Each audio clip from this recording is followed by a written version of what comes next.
Hi, நான் ரஜினா ராம்குமார். இன்றைக்கி அக்ஷய திருதி. இன்றைக்கி அக்ஷய திருதி நாளில் நம்ம பூஜை அறையில் உப்பு, மஞ்சள், பருப்பு இது மூணுமே வச்சோன்னா நிறைய இருக்குது விஷயங்கள் வைக்க வேண்டியது. ஆனால் இது மூணும் ரொம்ப விசேஷம்.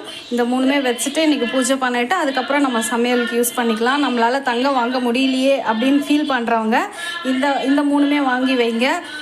எதுவுமே இல்லைன்னா கூட ஒரு கல்லுப்பையாவது வாங்கி பூஜை ரூமில் வச்சுட்டு நம்ம எடுத்து சமையலுக்கு அப்புறமா யூஸ் பண்ணிக்கலாம்.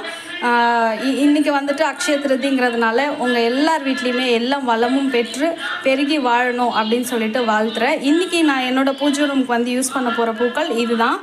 ரொம்ப கலர்ஃபுல்லாக இருந்தது, பார்க்கவே ரொம்ப அழகாக இருந்தது. பார்த்திங்கன்னா மல்லி, சாமந்தி, செம்பருத்தி, அப்புறம் நம்ம வீட்டில் பூத்த ரோசஸ் கொஞ்சம் இருக்குது. செம்பருத்தியும் நம்ம வீட்டில் பூத்தது தான். இந்த மல்லிகையும் நம்ம வீட்டில் பூத்தது தான். நல்லா இருக்குல்ல? இன்னும் கட்டலை, இனிமேல் கட்டிட்டு சுவாமிக்கு வைக்கணும். அக்ஷய திருதி வாழ்த்துக்கள்.